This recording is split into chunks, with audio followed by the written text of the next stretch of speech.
तो helping experiment के पहले पार्ट में हमने देखा था कि लोगों को जब भी रिस्पॉन्सिबिलिटी कि कोई और फुलफिल कर रहा है तो उस टाइम पे खुद बैकआउट कर लेते हैं। मतलब कि अगर इसी वजह से बोलते हैं कि एक्सपेक्टेशन नहीं लगानी चाहिए। आपको ये एक्सपेक्टेशन लग रही है कि कोई और बंदा हेल्प कर देगा तो आप हेल्प के लिए नहीं जा रहे हो।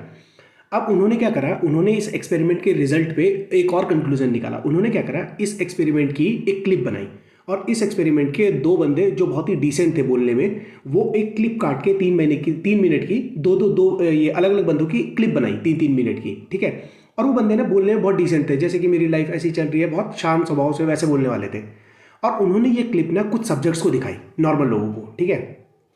अब उनसे पूछा और उनको ये नहीं बताया कि एक्सपेरिमेंट का रिजल्ट क्या था। हमें जैसे पता लगा कि 18 लोगों में केवल 4 लोग उसकी हेल्प करने गए थे, तो उन्होंने उसे रिजल्ट नहीं बताया। तो उन्होंने उनसे पूछा कि वो क्लिप देख के तुम ये बताओ, क्या ये जो 2 लोग तुम्हें हम क्लिप में दिखा रहे हैं, इन्होंने उस बंदे की जिसको सीजर्स के अटैक आ रहे हैं उसको हेल्प करने गए होंगे या नहीं गए होंगे। तो 90% लोगों ने बोला कि गए होंगे। अब उनका आंसर गए होंगे क्यों है? उनका आंसर गए होंगे इसलिए क्योंकि हमारी जो एक बिलीफ सिस्टम बना हुआ है वो इस तरह का है कि कोई बंदा अगर डिसेंट होता है तो वो अच्छा होता है। अच्छा होता है मतलब वो दूसरों की हेल्प करता है, ठीक है। अब ये कंक्लूजन उन्होंने निकाल रखा है, तो इस वजह से 90% लोगों ने ये बोल दिया। अब उन्होंने क्या करा, एक दूसरा ग्रुप लिया और दूसरे ग्रुप को सेम वो वीडियो दिखाया और वीडियो दिखा के उनको बोला कि रिजल्ट भी उनको बता दिया। लेकिन उनको बोला कि 18 में से केवल 4 लोगों ने हेल्प किया था। अब ये बताओ, क्या ये वो 2 लोग हैं जिन्होंने हेल्प किया था? अभी भी उन्होंने आंसर दिया यस, इन दोनों ने हेल्प किया होगा, क्योंकि अभी भी उनका जो ये बिलीफ है वो ये है कि डिसेंट लोग जो होते हैं वो हेल्प करते हैं। तो भले ही मैं उनको कंक्लूजन बता रहा हूं, पर उनके दिमाग में अभी भी वो जो 4 लोग हैं वो डिसेंट लोग हैं और 4 लोगों में ये 2 लोग वो डिसेंट लोग हैं। अब यहाँ पर एक बहुत बड़ा क्वेश्चन रेज होता है।